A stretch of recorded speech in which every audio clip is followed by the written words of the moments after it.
MG road Madhava pharmacy ജംഗ്ഷനിലാണ് ഞാൻ നിൽക്കുന്നത്. ഈ ഭാഗത്തൊക്കെ നോക്കുമ്പോൾ ആ പഴയ ഓടയുടെ ഭാഗം ഭിത്തിയൊക്കെ സൈഡ് വാളൊക്കെ പൊട്ടിക്കീറിയ കാഴ്ചകൾ നമുക്ക് കാണാൻ കഴിയുന്നുണ്ട്. ഈ റോഡിൽ നിന്നും എല്ലാം വെള്ളം ഈ ഓടയിലേക്കാണ് വരുന്നത്. ഈ ഓട പൂർണ്ണമായും തകർന്നു പോകുന്ന ഒരു അവസ്ഥയിലേക്ക് പോകും.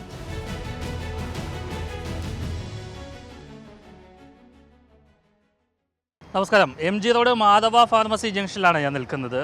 ഞാൻ ഇതുവഴി പോയപ്പോൾ അവിചാരിതമായി കണ്ട ഒരു കാഴ്ച പ്രേക്ഷകർക്ക് മുമ്പിലേക്ക് എത്തിക്കുകയാണ്. ഇവിടെ ഒരു ഓടയുടെ ശുചീകരണ പ്രവർത്തനങ്ങളൊക്കെ നടത്തിയതിന് ശേഷം വലിയ സ്ലാബുകളൊക്കെ ഇവിടെ നിരത്തിയിട്ടിട്ടുണ്ട്. അതിൽ നിന്ന് എനിക്ക് ഇതിനകത്ത് കണ്ട ഒരു അഴിമതി എന്ന് പറയാൻ, പഴയ ആ ഒരു ഓടയുടെ ഭാഗം നിർത്തിക്കൊണ്ട് തന്നെ അതിന് മുകളിൽ നമ്മളെയൊക്കെ കൺകെട്ട വിദ്യ എന്നൊക്കെ പറയും, ആ രീതിയിൽ കോൺക്രീറ്റ് അവിടെ ഇട്ടതിന് ശേഷം, മുകളിലിട്ടതിന് ശേഷം അവിടെ ഇത്രയും വെയിറ്റുള്ള സ്ലാബുകൾ നിരത്തിയിട്ടിരിക്കുന്ന കാഴ്ചയാണ് കാണാൻ കഴിയുന്നത്. ഇത് മഴക്കാലം തുടങ്ങുന്നതിന് മുമ്പ് ഇതെല്ലാം വൃത്തിയാക്കിയതാണ്. അപ്പോൾ അതിന് മുമ്പ് ഈ ഓട തന്നെ പൊളിച്ച് പണിയേണ്ട കാലം കഴിഞ്ഞു. നമുക്കിതാണ്ട് ഈ ഭാഗത്തൊക്കെ നോക്കുമ്പോൾ ആ പഴയ ഓടയുടെ ഭാഗം ഭിത്തിയൊക്കെ സൈഡ് വാളൊക്കെ പൊട്ടിക്കീറിയ കാഴ്ചകൾ നമുക്ക് കാണാൻ കഴിയുന്നുണ്ട്.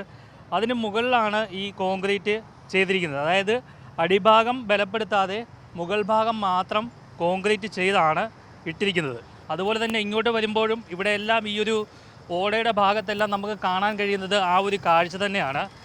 ഇവിടെ എല്ലാം പഴയ ആ വാള്, ആ സൈഡ് വാള് നിർത്തിക്കൊണ്ട് തന്നെ അതിന് മുകളിൽ ഒരു കോൺക്രീറ്റ് ചെയ്തിട്ട് ഇത്രയും വെയിറ്റുള്ള ഈ ഒരു സ്ലാബ് പിടിച്ചിട്ടിരിക്കുകയാണ്.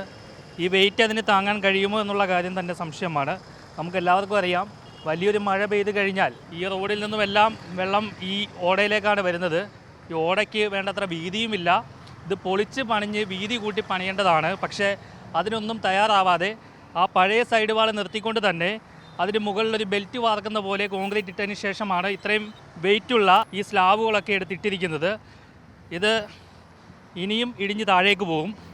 കൊച്ചിയിൽ ഏറ്റവും കൂടുതൽ നടക്കുന്ന പരിപാടി മഴയ്ക്ക് മുമ്പ് ഈ ഓടകൾ വൃത്തിയാക്കുക എന്നുള്ളതാണ്. അതിനകത്ത് നിന്നും ആർക്കൊക്കെ എന്തൊക്കെ കിട്ടും എന്നുള്ള കാര്യമൊക്കെ ഇവിടെ ഉള്ള ആളുകൾക്ക് തന്നെ മനസ്സിലാവും. പഴയ ആ സൈഡ് വാൾ തന്നെയാണ് ഉള്ളത്. അവിടെ എല്ലാം പൊട്ടിപ്പൊളിഞ്ഞിരിക്കുകയാണ്. നമുക്ക് ആ ദൃശ്യങ്ങളെ കാണാം. ആ കോൺക്രീറ്റ് ചെയ്തിരിക്കുന്ന ബെൽറ്റ് പോലെ വാർത്തിരിക്കുന്നതിൻ്റെ അടിഭാഗമൊക്കെ പൊട്ടിപ്പൊളിഞ്ഞിരിക്കുന്ന കാഴ്ചയാണ് നമുക്ക് കാണാൻ കഴിയുന്നത്. മാത്രമല്ല ഇപ്പുറത്തൊക്കെ വിണ്ട് കീറിയിട്ടുണ്ട് ആ ഓടയുടെ ഭിത്തിയൊക്കെ. അതുവഴിയൊക്കെ വെള്ളവും ശക്തിയായി ഒലിച്ചിറങ്ങും. അങ്ങനെ ഒലിച്ചിറങ്ങിക്കഴിഞ്ഞാൽ ഈ ഓട പൂർണ്ണമായും തകർന്നു പോകുന്ന ഒരു അവസ്ഥയിലേക്ക് പോകും. എന്തായാലും ഒരു വലിയ അഴിമതി ഇതിന് പിന്നിലുണ്ടോ എന്നുള്ള കാര്യം അന്വേഷിച്ച് കണ്ടെത്തേണ്ടതാണ്. കൊച്ചിയിൽ നിന്നും അഭിശങ്കറിനൊപ്പം ആർ പിയൂഷ്, മറുനാടൻ TV.